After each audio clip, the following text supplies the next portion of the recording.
देखिए, हमारी प्राथमिकता किसान थी। सबसे पहले किसानों का कर्ज माफ करना था और उसकी व्यवस्था करना थी। एक दूसरा, आपने देखा कि 15 महीने हमें काम करने के लिए मिले, जिसमें आपने देखा ये जो सरकार 15 सालों में ये मध्य प्रदेश में माफियाओं को पनपा गई थी, उनके खिलाफ अगर कार्रवाई की तो हमारी सरकार ने की। शुद्ध के लिए युद्ध चलाया तो हमारी सरकार ने चलाया। भू माफिया हो, दवा माफिया हो, ड्रग माफिया हो, सबकी कमर तोड़ दी थी। जब भारतीय जनता पार्टी के कार्यकर्ताओं पर कार्रवाई हुई तो उन्होंने कहा कि सरकार हमारे कार्यकर्ताओं को परेशान कर रही। जब जांच में भारतीय जनता पार्टी का कार्यकर्ता भू माफिया निकला, दवा माफिया निकला, तो क्या किया जाएगा? कार्रवाई की जाएगी। इन्होंने सरकार गिराने तक का काम किया है, सिर्फ इसलिए कि शुद्ध के खिलाफ युद्ध न चलाया जा सके, भू माफियाओं पर कार्रवाई न की जा सके। लेकिन अगर समय रहता तो आपको विश्वास दिलाता हूं कि एक एक इस तरह की कार्रवाइयों ना तो आपके नेता कई बार डिबेट में ही न्यूज स्टेट पर ये कहते हैं कि 40% कमीशन मांगा जाता था और खुलकर ये कमीशनबाजी चल रही थी। तो तब इन चीजों का खुलासा क्यों नहीं किया? क्योंकि ये प्रोजेक्ट जब बीजेपी की सरकार थी तब शुरू हुआ, उसमें बीच में आपकी भी सरकार रही, कोविड में काम भी प्रभावित हुआ, उसके बाद अब 2022 में हमने ये तस्वीर देखी है। तो किसी को पता नहीं चला कि यहाँ क्या गड़बड़ियां हो रही हैं, किसने भ्रष्टाचार किया, किसने इसमें कमीशन खाया, अधिकारी क्यों शिकायतों को अनदेखा कर रहे हैं? देखिए, व्यापम जैसी जांच भी हमने शुरू की थी।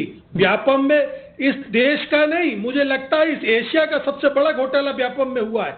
आपको मालूम है, ई टेंडरिंग की भी फाइल चल गई थी। ये सारे घोटाले सामने आ रहे थे, इसीलिए तो सरकार गिराने का प्रयास किया गया। कितना खर्चा किया है आपको मालूम है? 35 करोड़ रुपए की बात सामने आई है। सरकार गिराने में इतना पैसा खर्च इसीलिए किया भारतीय जनता पार्टी में कि ई टेंडरिंग न खुल जाए, व्यापम की जांच न खुल जाए और 50 तरह के घोटाले हैं उन पर आंच न आ जाए, इसलिए ये सब किया जा रहा है। हम ये कह रहे हैं, आज इस सब चीजों के पीछे आप कार्रवाई क्यों नहीं करते? उस मंत्री का इस्तीफा क्यों नहीं ले लेते जो मंत्री इसके लिए दोषी है? आप ये बताइए कि ठेकेदार कहता है इंजीनियर से कि अगर तुम्हें आता है तो तुम डैम क्यों नहीं बना लेते? मुझे ठेका मिला है, मैं अपने तरीके से डैम को बनाऊंगा। कितनी कमी है लोकेश जी ने गिनाई, कितनी कमी है गांव वाले दिखा रहे हैं, कितनी कमी हम अपनी आंखों से देख करके आए हैं। शर्म आना चाहिए सरकार को। ठीक, दुर्गेश केसवानी जी हमारे साथ जुड़ गए हैं बीजेपी का पक्ष रखने के लिए। दुर्गेश जी, गंभीर आरोप लग रहे हैं कि सारी चीजें जब शिकायतें हो रही थी, ये कहा गया मिट्टी की जगह पत्थर वहां पर डाले जा रहे हैं, उनकी डॉक्यूमेंटेड कोई व्यक्ति शिकायत कर रहा है और उससे ये कह दिया जाए कि आप ही बना लीजिए डैम, आपको ज्यादा आता है।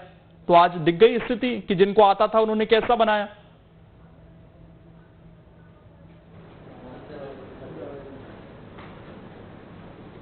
देखिए लोकेन जी, निश्चित रूप से हमारे कांग्रेस के प्रवक्ता साथी की मैं बातें सुन रहा था। सबसे पहले तो हमारी जो प्राथमिकता थी कि वो डैम टूटे नहीं और उसका पानी को कैसे निकास किया जाए, उसके लिए हमारे मंत्री स्पॉट पर लगे रहे, वहां पे दिन रात उन्होंने किया। माननीय मुख्यमंत्री जी मॉनिटरिंग करते रहे और हमने उस पानी को जो नुकसान होने वाला था उसको बचाया हमने। रही बात जो इस डैम के बनने में और जो हमारे कांग्रेस के प्रवक्ता साथी आरोप लगा रहे हैं कि 35 करोड़ और ये सब चीजें, ये वो लोग आरोप लगा रहे हैं भ्रष्टाचार का और इन सब बातों का, जिन्होंने अभी जो इनके ईडी में जो राहुल गांधी जी, सोनिया गांधी जी फंसे हैं, भ्रष्टाचार के पक्ष में इन्होंने एक धरना और आंदोलन किया। ये वो लोग हम पे आरोप लगा रहे हैं। और यह जितेंद्र मिश्रा जी वह भी हैं जो कमलनाथ जी की सरकार पे इनके मंत्री ने मीडिया के समक्ष आके उमंग श्रृंगार ने कहा था कि हमारी सरकार लूटने आई है। ये वो लोग हैं जो आरोप लगाने वाले लोग हैं। ई टेंडरिंग की, व्यापम की